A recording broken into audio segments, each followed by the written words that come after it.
চতুর্থ শ্রেণীর ছেলেরা প্রস্তুত থাকবে তৃতীয় শ্রেণী শেষ হওয়ার পর।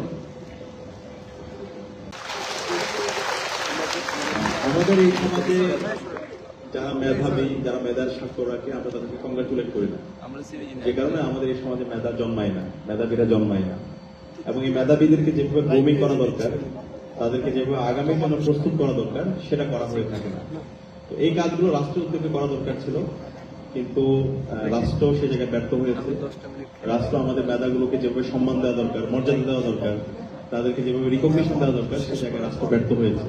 গত 55 বছর জুড়ে বাংলাদেশ রাষ্ট্রে যদি আমরা শিক্ষা ব্যবস্থা দেখি, এই শিক্ষা ব্যবস্থা যেভাবে আমাদের এই শিক্ষা ব্যবস্থা ঢেলে সাজানো দরকার ছিল, সেটা করতে ব্যর্থ হয়েছে। কিন্তু আমরা বসেছিলাম না আমাদের জায়গা থেকে, ক্ষুদ্র জায়গা থেকে, আমাদের অনেক সামর্থ্যের ঘাটতি আছে, তারপর আমরা বসেছিলাম না। স্টুডেন্ট ডেভেলপমেন্ট ফাউন্ডেশন প্রতি বছরের মতো এবারও তোমাদেরকে নিয়ে ভিত্তি প্রকল্প আয়োজন করেছে এবং তোমরা সেখানে মেধার স্বাক্ষর রেখেছো। আমরা আশা করছি তোমরা সামনে শুধু বাংলাদেশে, সারা বিশ্বে তোমাদের মেধার স্বাক্ষর রাখবে ইনশাআল্লাহ। তো তোমরা এখানে যারা উপস্থিত হয়েছো, তোমাদের থেকে আমাদের আশাটা অনেক বেশি। আমরা বিশ্বাস করি তোমরা হবে আলোক মশাল, উঠবে জলে বিশ্বজুড়ে, জ্ঞানের ধারক, আলোক বাহক, আনবে আলো আদার ফুরে। এবং আমরা সেই জন্য আজকে তোমাদেরকে বিশেষভাবে ডেকে তোমাদের মেধার স্বীকৃতি দেওয়া, তোমাদেরকে বৃত্তি প্রকল্পের আওতায় নিয়ে আসা। এখানে তোমরা যারা আছো, আমি তোমাদেরকে অনুরোধ করবো, তোমাদেরকে এই সমাজের কল্যাণের কারণ হতে হবে। আল্লাহ ইসলামের একটা হাদিস আছে, আল্লাহ ইসলাম বলেছেন, আল্লাহ তাআলা ওই সমস্ত লোকদেরকে ভালোবাসেন যাদের এই দুনিয়াতে বেঁচে থাকাটা কল্যাণের কারণ হয়, যাদের এই দুনিয়াতে বেঁচে থাকাটা সোর্স অফ বেনিফিটের কারণ হয়, সোর্স অফ গুড ডিডস এর কারণ হয়, কল্যাণের কারণ হয়।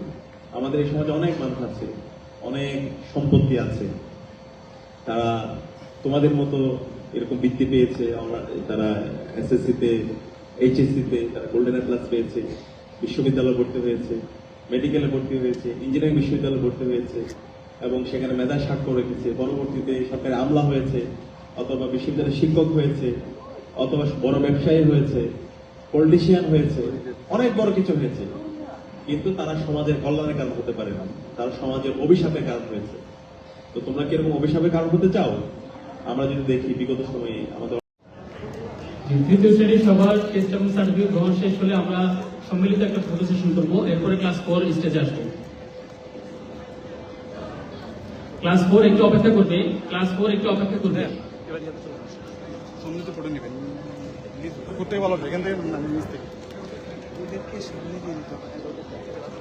হ্যাঁ, এই সেক্ষেত্রে সামনে দিলে ভালো।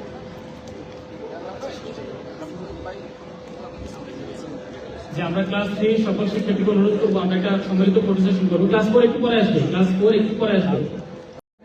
চতুর্থ শ্রেণীর মেয়েরা প্রস্তুত থাকবে, ছেলেদের পর মেয়েরা আসবে। চতুর্থ শ্রেণীর মেয়েরা প্রস্তুত থাকবে। আমরা একটু জায়গা দিই।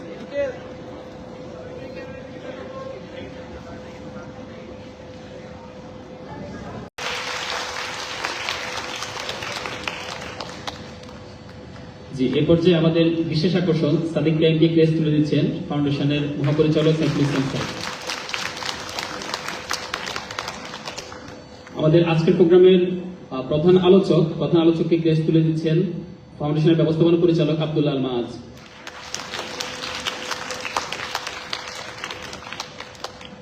এ পর্যায়ে আমাদের প্রধান অতিথিকে অনুরোধ করব, বাংলাদেশ